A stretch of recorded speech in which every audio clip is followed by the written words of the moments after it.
Now we're going to spend some time picking apart this week's biggest stories. It's all right here, folks. In the Loop, Week in Review.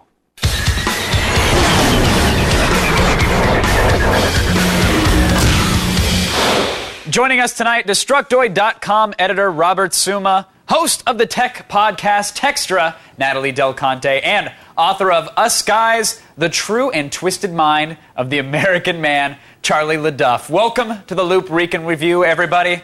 Let's get into it. Let's start with the Sci-Fi Network. They announced that a Battlestar movie this fall is going to bridge the gap between seasons 3 and 4, and they also ordered a full 4th season of episodes, which is it's great news. All the nerds are happy. They're high-fiving, but the rumor is that season 4 will actually be the last one for Adama and his crew. Robert, Galactica has been called one of the best shows on TV. I mean, should it really be ending this soon?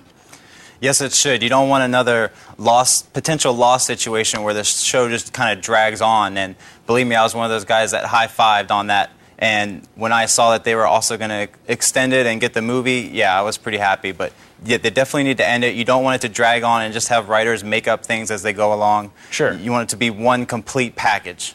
But Charlie, some would say that Lost was already dead before seasons 3 and 4 started. That the show's quality was waning.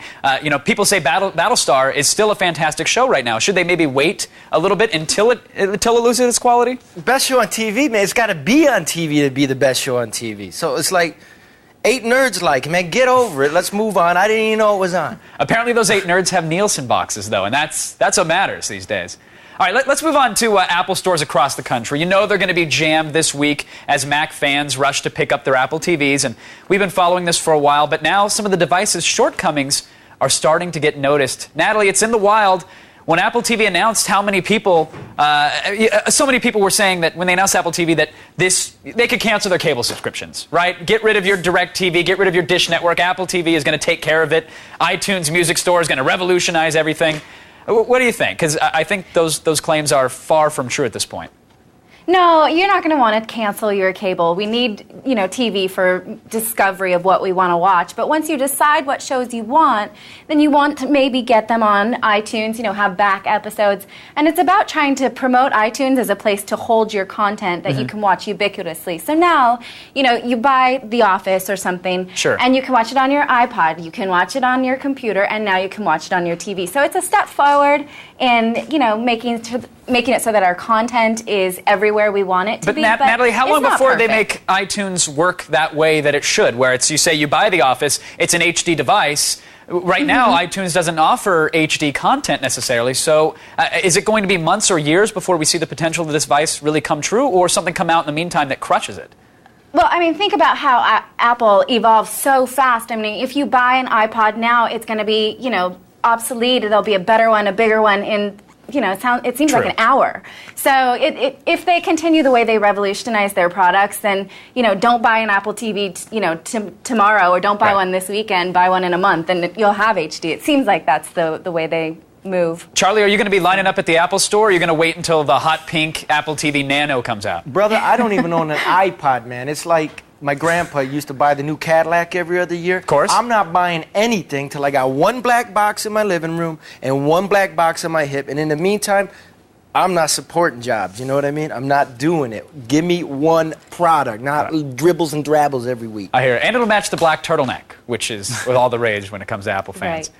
All right, rumors of an upcoming revision to the Xbox 360 literally flooded the internet this week. Game Informer confirmed the details of a black HDMI 120 gigabyte 360 for $479 that supposedly is going to be released in April. Now, Robert, this has been rumored for a long time. Is this the update that we were expecting? Are you excited? Are you amped?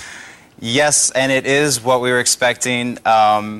We at Destructoid knew a little bit about it beforehand. We didn't want to say anything. But yeah, and we are excited about it. We want that extra hard drive space, so when we download movies and all of the other marketplace content from Microsoft, which is about 1,000,000 times better than what Apple TV is going to be, right, that way you can store everything, and what it's going to do is actually make the Xbox more of a media hub than it already is. So for a lot of us, we're really, really excited about it. Do you should current 360 owners trade in the white pearl version and get the rumored black Elite though? If video downloads are going to be your thing, then yeah, go ahead. But for some people, they just want to play games. They don't really care about downloading movies. But I think for those people who have the suite set up and have the surround sound in HD, and keep in mind it's going to be limited edition as far as we know right now. Sure.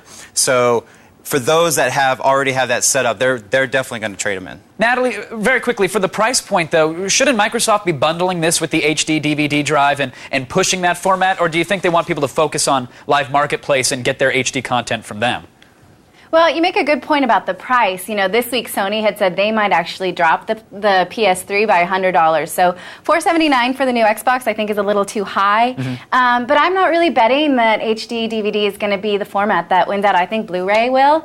So personally, I think that they should wait on an HD DVD drive because, you know, if the Blu-ray is the format that wins, then maybe they'll work. You're stuck with an obsolete drive. It doesn't even matter, though. That's the thing. It doesn't matter. That's why they're not including it, because the future is digital distribution. Right. So it doesn't matter if HD or Blu-ray wins, because you know what? They're only going to win for about 2 or 3 years. Right. The You've real got the future is Xbox download. Live Marketplace now. Get your HD content. Everybody's happy, and by everybody I mean Microsoft. All right, the homemade Apple 1984 Obama ad mashup clogged up the old YouTubes this week and was on just about every single major news show that's on TV. Wednesday, the video's creator was actually outed, and it turns out that he was loosely associated with the Obama campaign, although he said that he did do this on his own time. Charlie, do you think that this ad is going to spark off like a new wave of homebrew political ads for this election season? This is just more CNN business. Look. If you're going to make stuff and slam somebody, put your name on it. That's the problem with the internet culture, is that everyone's out there lipping off and no one wants to give up their identity, right? Right. If you're going to do it. Stand up and do something. Having said that, this is like the second, third time Barack Obama's camp has done something where he's saying it's not really has nothing to do with me. Look, if you can't get control of your people, how are you going to control this country? Very true. Natalie, some would say that anonymity is the whole point of the internet. The fact that you can attack an opposing candidate and not get caught. Right, and this guy had a reason to hide his identity. He didn't want it to look like it came from the official Obama camp. So, then he shouldn't have put Obama on the back of the trailer. He shouldn't have trailed it with BarackObama.com. Don't do it. If you're going to hit people, stand up and do it to their face. Don't put a knife in the back. Put it in the chest. It's much better. You know, you have the right to not do that. You have the right to be anonymous. Man, you know, don't take the First Amendment that far. You know, you have a right to do a lot of stuff, but stand up and put your name on. You got something to say. All right, I want to thank our guests, Robert, Natalie, and Charlie, for joining us in the Week in Review. I'm just saying, I think the attack ads are going to get crazy. Attack of the Show, weeknights at 7, only on G4.